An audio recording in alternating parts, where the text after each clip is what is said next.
ninkan waxa lagu magacaabaa Xasan waxaana uu awood u leeyahay inuu qabto oo hayo noocyada kala duwan ee xamaaratada kuwooda khatarta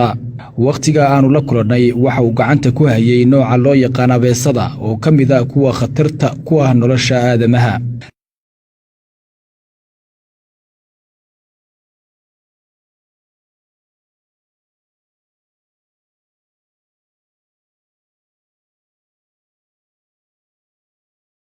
تقريبا كوالد جوانا ناي ما مني وانا xasan waxa uu ka waramay xilliyo hore oo uu guula ka gaadhay tartamo loo qabtay dadka awoodda u leh rabaynta xayawaanka khatarta hawshan waxa 1993 bishii labaad markuu ku qabtay caalamku iskugu yimaadeen Belgium iyo Faransiiska ka soo qayb galeen ayaan soo bandhigay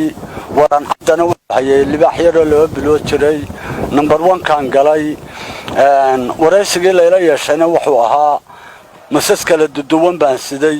jilbiska iyo jilbiska Ameerikaanku way soo eegyihiin kana qurux badan ka Mareykanka dheer ka Mareykanku wuxuu socdaa toos isagoo madaxa dhulka kor uga haya kaanuna wuxuu socdaa sagsaag leexleex marka waxaan jecelahay in dawladdu gacanta ku qabato hadii la waayo dadweynaha reer Hargeysa waa sida hadalka u dhigay inay gacanta ku qabtaan baan jecelahay anoo Hargeysana in doora joogay oo dadkeeda kala aqaan ayaan jecelahay in dadweynaha maalqabeenka ay gacanta ku qabtaan waa wax dalku ku faani karo waa xoolaha dalka dawlad baa iibin karta suntooda miir karto dhoofin karta noolahooda dhoofin karta waxa kulaba noqon kara waa nin maalqabeena oo guri dalxiis u dhigta dhisa oo dawladdu ilaaliso ogtahay waxa la keenay meesha ku sugan iyo waxa ka baxaya waa dawladdu jirto weey sidaasaan hadalka u dhigay imankana waxaanu joognaa sahan ayaan joogaa maantana waxaan leeyahay inkastoo aan gaboobay illa macallin baan haa markaa nin fudfudud oo ordi karaya oo dadka wax bari karayaan haa imanka waxaan ahay nin gaboobay oo cuslaaday haddii laga maarmi waayo waxa bulshada shacabka jeceshahay anigu dawlad ka hadli maayo waxa bulshada shacabka ay jeceshahay in loo soo bandhigo iyaga ka hadli doona kana hakran maayo macallinimadayda waxa lagu daaweeyo ilaa suntii macaanka soo bandhigay ilaa suntii dawadii macaanka dawadii samboorka iyaga injection kooda koobaad hadii ay qof cunaan ama jaqaan ama loolaan waa kala mid abguridu waa ka nooc gooniya dawadeeda iyadaana ugu fudud wax la daweeyo masaskuna waa gooni iyada dawadeedu waa wax fudud 24 saacadood gudahooda hadii markaa anigu aan gaaro weey ama qofka aan ku dhibtiro dawadan sida ay u tahay uu isticmaalayo ay tahay si sax ah oo wax uga qaban karo 24 saacadood ilaahay nafta gooyo qofku baraarax noqon karo laakiin masaska waa 7 casho ka ugu xunina waa jilbiska isku talaaba loo sarayaa marba rabaa inaan sharaxo marka bacaan dalool lahayn ayaa la saaraya waa la nuugayaa abka toobina wuu soo noqonaysaa suntii qofku wuxuu moodayaa in subag imanayo waa suntii marka dhig madowba imanaya dhig cas markuu yimaado ayaa gacanta dhudhunka barkii oo dhulka la qoday cid aan ahayn wasaq lahayn oo biyo lagu shubay ayaa nabarkii la saaray qofka waa la huurinayo waa la dadaya waa baraaraxisna waa 7 casho maaritaana waxa jira khatar badan oo kaga yimi Xasan intii uu hawshan hayay dhinacyada bulshada iyo dhinaca masaska oo mararka qaarkood dhaawacyo soo gaarsiiyay sawir fulaan haye maskaxdun baan ka shaqaysiiyay kama geesani baan kaga baxay marka haw arkina wax khalad ah inaan galay warqadaasaan wata may tuuladan waxa la yiraahdaa barhashay wax warqada ma yaad ku wadataa ama caynaba halkan waxa la yiraahdaa cayn hawa gobolka sara meetaana waan tagi doona waa soo qaadan doona waa runta saaxiib aqli baa taweenan tiisa ayaan ku dhilay inuu isagu iga fiican yahay oo iga toosan yahay markaas aan dadka u tusi jiray shilimo yar yar iyo 1 iyo 2 iyo ayaan ka qaadan jiray wax isoo maro dhaqaalaha qolo Ingiriiska ka timi inan igu tiri barre cabdilaahi hay caruurteedu waa aadan madoobe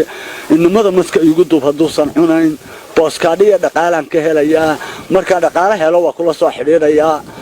waxaan miyaad imanka waxay ogashay $40 afartankaasaa iigu badnaa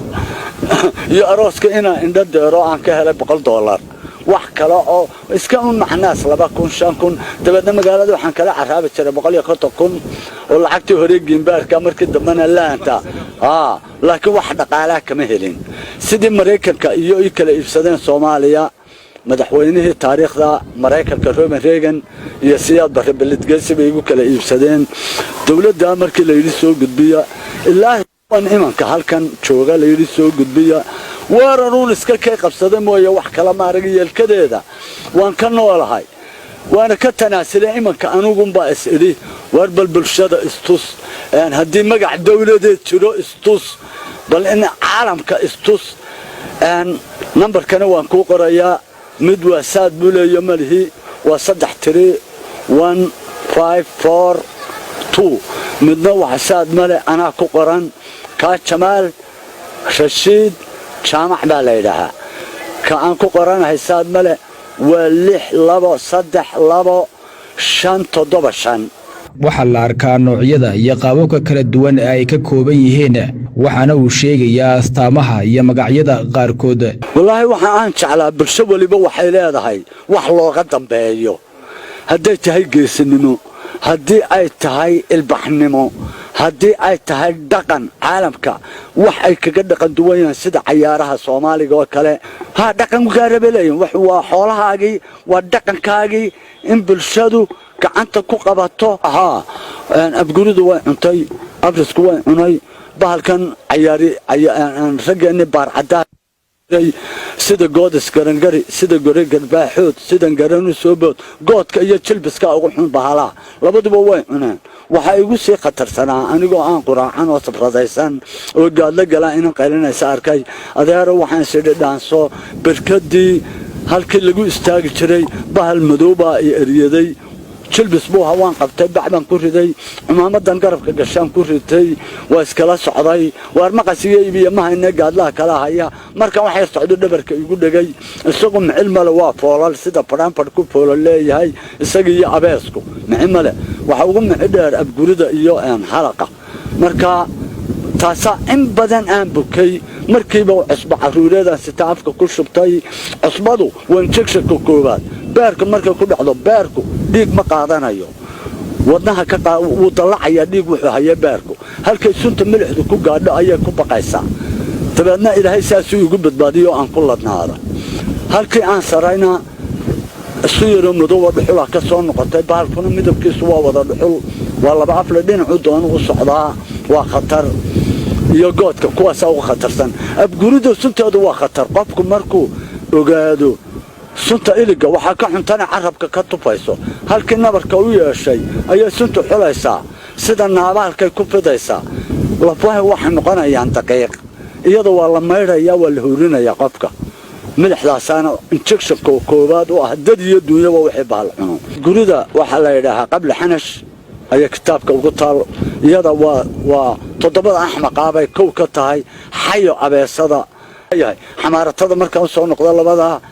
abguri iyo abeeso halaq jilbis abris oo kabraa gooh dhageyste good adigu 11 waan soo qori doonaa noocayaan dalka ka aqaana mascaanoodka laba nooc oo midna sun leeyahay labaduba cadcad iyo mid xidigu leeyahay cadcad isagoo cad buu xidiga cadcad leeyahay midna wuxuu leeyahay cadaan qura kulligoodna haddii imanka insha Allah waqtiga waa qaboobaha way nacab yihiin way aasan yihiin kulaylahay soo baxaan way yar yihiin dadka fahmaa xaaladaha xayawaanada qaarkood khatarta yihiin oo laga boqo in loo dhawaado balse waa dhif iyo naadir in la arko cid la xidhiidha bahalaha duurka jooga maxamed mataan gabalaax sahan TV burco